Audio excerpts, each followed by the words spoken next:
भारतीय गणतंत्र के लिए आज का दिन विशेष बन गया। चंद्रपुरम पोन्नुस्वामी राधाकृष्णन ने देश के 15वें उपराष्ट्रपति। The President of India has administered the oath of office to CP Radhakrishnan, and with this is the moment that's marking the beginning of a new term of India's constitutional journey. CP Radhakrishnan has formally assumed the office of the Vice President of India, a ceremony, which signifies an occasion that extends beyond any kind of formality. It is also a reaffirmation of India's democratic continuity, that constitutional posts remain above the flux of day-to-day politics, and also leaders are entrusted with the responsibility of upholding the values of our republic. The pictures that have come in from today's ceremony, now just take a look at how the former Vice President is warmly greeting others. There was a lot of conversation around, the way he had stepped down. But now with these pictures, all that conversation has been put to rest, especially with the kind of narrative that the opposition was trying to spin. Both our guests continue to stay with us. Senior journalist R. Rajagopalan and Dr. Uday Nirgudkar is also with us. Good morning to you, gentlemen. Dr. Nirgudkar, I want to ask you, when you see these pictures, if I just talk about the demeanor of CP Radhakrishnan today as he, takes oath of as the Vice President of the country, a symbol of simplicity, the way he was dressed for today's event, the way he humbly accepted the responsibility that was entrusted on him formally. What do you make of the messaging that goes out as we get you these pictures? I think on the backdrop of what happened to the post of Vice President, I think this is very important, that he should be seen as a normal person. And but what is more important for me is the presence of Mr. Dhangar. Opposition was all the time asking, where is he, where is he? So he is there. He is very much there. So that is put to rest. The third important point which we are missing in the discussion, look at the map of Asia. Be it Sri Lanka, Afghanistan, Bangladesh, Myanmar, Nepal, Pakistan, everywhere democracy is under attack. And in spite of its diversity, this is the only country of its size that democracy is not only present but thriving over here, and that's the most important point and the message of this entire program. Last point is, after Bhairav Singh Shekhawat and Venkaiah Naidu, this is the third RSS Pracharak, Swayam Sevak, is taking oath as the Vice President. So no more now RSS Swayam Sevak is a derogatory title to be looked up to, down upon. No. It has been elevated by accepting this position. CP Radhakrishnan has. Okay. To be a Swayam Sevak is the best title one can have in his life. Yes. Very important observations there made. Rajagopalanji, as you see these pictures, is there an observation you want to make about those who were present and also those who weren't present today? And what does that tell?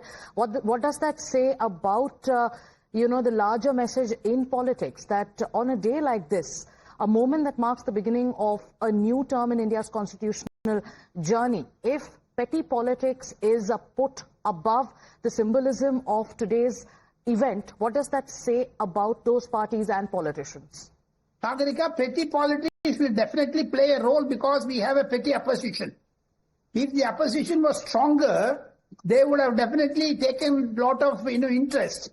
What is the leader of Congress Parliamentary Party? I have not seen Madam Sonia Gandhi, but Mallikarjun Kharge I saw. But what about the leader of opposition in Lok Sabha? When I saw the Om Birla Sahib speaker, there should be a presence of the opposition, and the other political parties in the opposition, they should also participate. That shows that pettiness. Apart from that, Sagarika, today is a day of very victory for BJP. Not only that, the challenges before Mr. C.P. Radhakrishnan are many. because at 12:30 he has convened the leaders of opposition, the leaders of the party of Rajya Sabha, so that he gets a briefing. He will meet Mr. Mallikarjun Kharge, Nadda Sahab, and other pro leaders of Rajya Sabha. And in the evening, he is going to be briefed by the Secretary General of Rajya Sabha. What are all the bills? What are all the issues to be discussed? Now, evening onwards, Mr. C.P. Radhakrishnan will be paying courtesy calls on his predecessors and also on the Prime Minister and President. These are all certain schedule of Mr. Radhakrishnan. Now, coming to the political aspect of it, despite the cross-voting, etc., yes, Mr. Radhakrishnan's election is very, very significant because the Naxal idea, the urban Naxal idea, Maoist idea has been defeated. The Sanatan idea and also the RSS ideas have given importance. Reason being, the fight was between Sanatan Dharma and Naxalism. Now India has rejected Naxalism. That is how it shows in C.P. Radhakrishnan's victory. Because why should the opposition pick up a person from Andhra Pradesh? Okay. Tell me. Why can't they put a OBC? Why can't they put a woman candidate? Okay. They should have fielded, Shashi Tharoor. They would have fielded some ordinary person like C.P. Radhakrishnan. Right. Why did they choose Mr. Sudarshan Reddy? Right. Because Mr. Rahul Gandhi and Congress were all wanting to give a tough fight. Right. But it has gone, astray. The opposition Absolutely. failed. And that is why I want Dr. Uday to also come in, because he made an observation about, one, the larger messaging. At a time when we are seeing what's happening in our backyard, in our neighborhood, today's ceremony stands as a reaffirmation of India's democratic continuity. It also talks about, how constitutional posts are above the day-to-day flux of politics. That is why the observation that was made by both of you. Dr. Uday, I also want to get you in, when you look at today with C.P. Radhakrishnan taking oath as the Vice President, the politics around it, there was a lot of conversation around Jagdeep Dhankar as well. A lot of insinuations were made from the opposition and leaders in the opposition. Do you think all of that has been put to rest today? Absolutely, it has been put to rest. But a new controversy, a new topic has emerged today by the absence of leader of opposition in Lok Sabha. I don't know if the camera didn't catch him, but I'm sure if he was there, camera would have definitely panned on him. But his absence is also a statement of irresponsibility. These are some of the most important constitutional duties of leaders of opposition, that they have to be present. And not only that, all the party differences need to be buried at this time. Yes. On such occasions, it is not the party or individual egos or isms, it is the nationalism that has to take the center stage.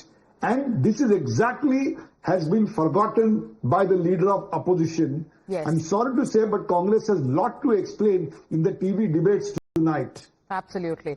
And, viewers, that is one of the big headlines. If the cameras not capture the leader of opposition, once again, let's take you through the pictures as they came in.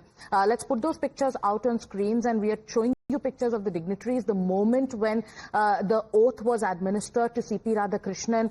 And also on your screens, viewers, take a look. We couldn't spot the leader of opposition. We are awaiting a confirmation on if he was even present or not. And that is why today there are questions that are being asked on what about duties on occasions like this, where petty politics should not take over. So that is why many would ask. Once again, viewers, today is a momentous day in the history of the Republic. C.P. Radhakrishnan has taken oath as the 15th Vice President. The oath was administered to him by the President in the Darbar Hall of the Rashtrapati Bhavan. With that, viewers, it's time for us to slip into a short commercial break. We'll be back with more news and updates.